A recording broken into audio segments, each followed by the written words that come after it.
Topic पढ़ने जा रहे हैं use of is am are. Is am are का हम यूज कहाँ पर कर सकते हैं, कैसे कर सकते हैं, उस चीज को आप ध्यान से देखें कि use of is am are आज का टॉपिक है हमारा। तो इज क्या होता है, इसका जो यूज होता है एम का और आर का, तीनों का यूज जो होता है वो होता है प्रेजेंट टेंस में। ठीक है, इज का मीनिंग होता है और एम का होता है हूं। आर का मतलब होता है और हो, दोनों ही आते हैं। इन सभी का प्रयोग हम वर्तमान काल में करते हैं, यानी कि प्रेजेंट टेंस में हम इनका यूज करते हैं। और एम केवल आई के साथ आता है, जो एम है। जैसे मैं एक लड़का हूं तो आई एम ए बॉय। ठीक है, इसलिए मैं एक छात्र हूं तो I am a student. Am का जब भी यूज होगा वो कब होगा, आई के साथ होगा। इज का प्रयोग क्या होता है, इज का मतलब होता है किसी एक चीज के साथ। जैसे मान लो इज, यह एक मार्कर है, तो यह का मतलब दिस इज ए मार्कर, है ना। क्यों, क्योंकि एक वचन है, तो एक वचन कर्ता के साथ हम क्या का प्रयोग करते हैं, इज का प्रयोग करते हैं। इसी प्रकार ही, शी, इट या किसी का नाम, उनके साथ हम भी इज का प्रयोग करेंगे। ठीक है, उसके बाद बहुवचन के साथ आर का प्रयोग करते हैं।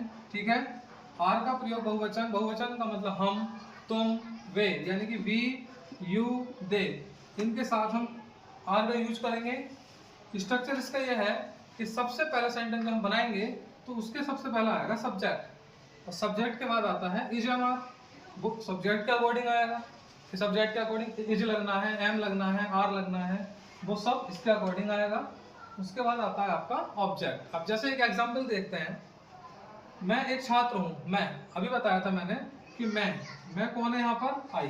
ठीक है, आई हो गया। अब मैं आई, सब्जेक्ट आई हो गया, काम करने वाला कर्ता मैं हो गया। अब उसके साथ आएगा हूं, के लिए क्या बताया था मैंने, हूं। तो आई के साथ हम क्या का यूज करते हैं, एम का, आई एम। ठीक है, एक छात्र हूं तो एक के लिए ए, और छात्र क्या होता है, स्टूडेंट। तो सेंटेंस बना आई एम ए स्टूडेंट। ठीक है, अब हम देखते हैं इज का प्रयोग कैसे करेंगे। इज देखें ध्यान से, राम एक अच्छा लड़का है। अभी बताया था कि जब भी हम इज का यूज करेंगे तो वो सिंगुलर के साथ करेंगे, यानी एक वचन के साथ करेंगे। अब राम यहाँ पर अकेला है तो राम के लिए राम ऐसे लिखेंगे, इज है के लिए क्या लगाएंगे, इज, क्योंकि राम यहाँ एक सिंगल इंसान है, इसलिए है क्या लगाएंगे, इज। तो राम इज एक अच्छा, गुड, और लड़का बॉय, तो सेंटेंस बनेगा Ram is a good boy. ठीक है, अब आर का यूज देख लें, आर का यूज कैसे कर सकते हैं। तो जैसे मैंने बताया कि आर का यूज होता है हो, हे। ठीक है, यानी कि हो और हैं, इन सभी के साथ हम क्या यूज करते हैं, आर का यूज करते हैं। जैसे वे लोग ईमानदार हैं, वे लोग कौन, दे, है ना। तो वे लोग का मतलब क्या हो गया, दे हैं, बहुत सारे हैं अभी बताया था, उसके लिए क्या यूज करेंगे, आर का यूज करेंगे। और ईमानदार को हम बोलते हैं ऑनेस्ट, तो सेंटेंस बनेगा दे आर ऑनेस्ट। यहाँ पर आर का यूज हो जाएगा, क्यों, क्योंकि यहाँ पर जो काम करने वाले लोग हैं वो ज्यादा हैं, इसलिए हम यहाँ आर का यूज करेंगे। अब जैसे बहुवचन फिर आ गया, हम बीमार हैं, हम का मतलब वी। ठीक है, हैं के लिए फिर हम आर लगाएंगे, क्यों, अभी बताया था कि जितने भी बहुवचन होंगे, जैसे वी हो गया, यू और दे। अब बहुवचन बहुत सारी सेंटेंस आ सकता है, जैसे बच्चे शैतान है ना, या खिलाड़ी मैदान में है। तो बहुत सारे ग्रुप वाइज जिस तरीके का सेंटेंस आएगा तो उसके अकॉर्डिंग हम आर का यूज करेंगे। ठीक है, हम बीमार हैं, हम के लिए वी, हैं के लिए आर, और बीमार को सिक बोलते हैं, इल भी बोलते हैं। ठीक है, दोनों ही बात बराबर है। तुम चोर हो, तुम के लिए यू और हो के लिए आर, तो बनेगा सेंटेंस यू आर। चोर को क्या बोलते हैं, चोर को बोलते हैं थीफ। ठीक है, सेंटेंस बनेगा यू आर थीफ। अब बात करते हैं सबसे पहले अफर्मेटिव सेंटेंस की। ठीक है, क्योंकि इसको हम तीन टाइप से बना सकते हैं, अफर्मेटिव, निगेटिव, इंट्रोगेटिव। ठीक है, तो हम सबसे पहले बात कर रहे हैं अफर्मेटिव सेंटेंस की। अब अफर्मेटिव सेंटेंस में जो सेंटेंस है, मैं बीमार हूँ, है ना, अभी बताया था, मैं के लिए आई, और आई के साथ हमें से क्या लगेगा, प्रेजेंट के लिए एम। ठीक है, आई एम, बीमार को ही पता है क्या बोलते हैं, इल या सिक, ये बीमार को बोला जाता है। तुम तैयार हो, तुम के लिए यू, हो के लिए आर, ठीक है, हो के लिए क्या बताया था, आर। तो तैयार को क्या बोलते हैं हम, रेडी, तो यू आर रेडी, ठीक है। तो हम इस तरीके से बना सकते हैं। तो अब बात करेंगे नेगेटिव सेंटेंस की, कि नेगेटिव सेंटेंस को हम किस तरीके से बनाते हैं। अब ये use of is am are का ही पार्ट है कि नेगेटिव सेंटेंस, ठीक है। अभी हमने अफर्मेटिव सेंटेंस करे, अब नेगेटिव देखते हैं। नेगेटिव का मतलब होता है नकारात्मक वाक्य, यानी कि जिसमें नहीं का प्रयोग होता हो। जैसे नहीं, नहीं के लिए क्या लगाते हैं हम, नॉट। जैसे मैं बीमार नहीं हूं, आई एम नॉट सिक।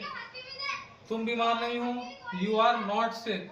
वे बीमार नहीं है, तो दे आर नॉट सिक, ठीक है।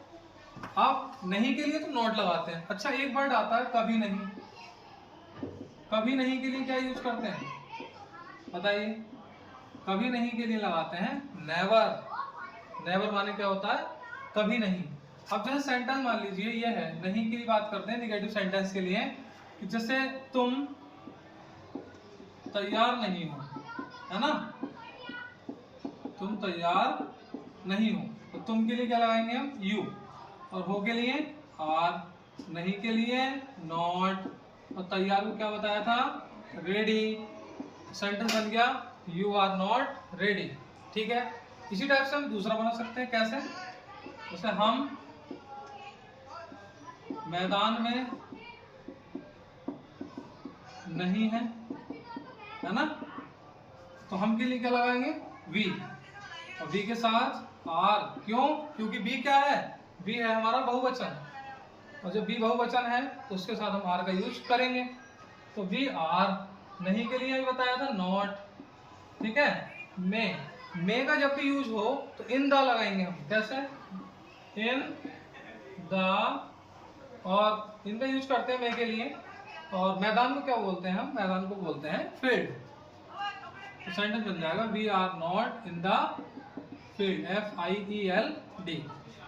अब सेंटेंस जैसे मान लो मैं एक डॉक्टर नहीं हूं, है ना, मैं के लिए क्या लगाएंगे, आई, हूं के लिए एम। देखो फिर आगे आई के साथ एम, आई एम नॉट, एक के लिए बताया था ए, और डॉक्टर, तो मैं एक डॉक्टर नहीं हूं, तो ये हो गया I am not a doctor. अब देखें आगे, खिलाड़ी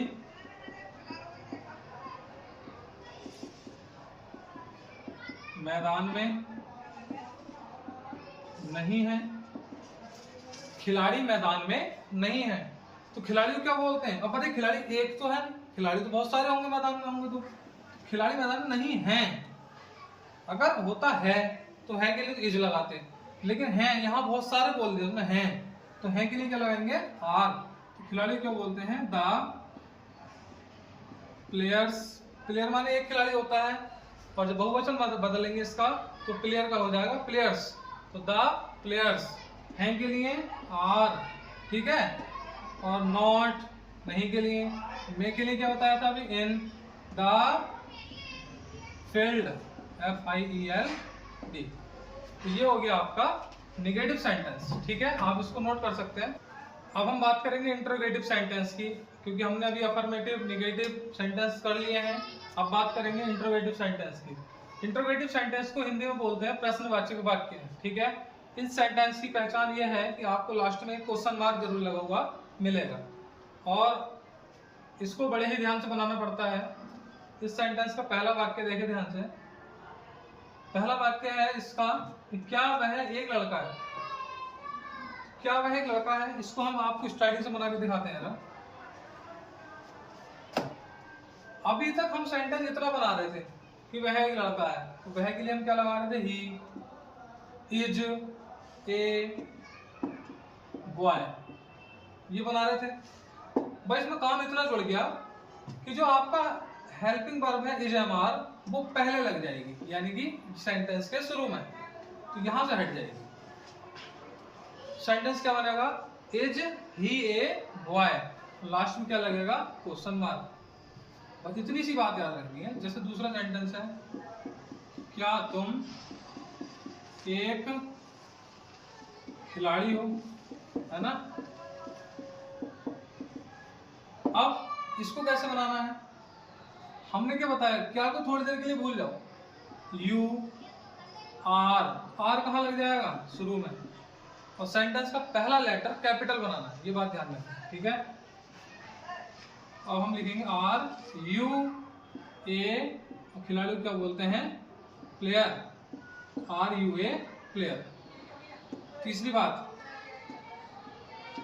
क्या वह एक चोर है। अगला है, क्या तुम एक शिक्षक हो। तो क्या वह एक चोर है ना। तो बताइए क्या बनेगा इसका, इसको बनाएंगे सबसे पहले सब्जेक्ट, ये है ही, वह के लिए क्या लगाएंगे, ही।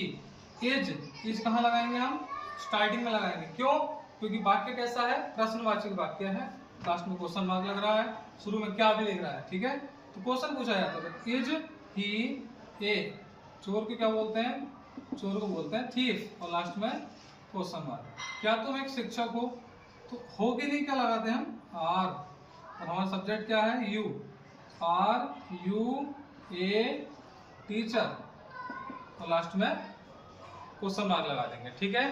तो ये हो गए आपके affirmative, negative, interrogative, use of is am are, हम इस तरीके से सीख सकते हैं, ठीक है। और आप सभी इस चीज़ की प्रैक्टिस करें।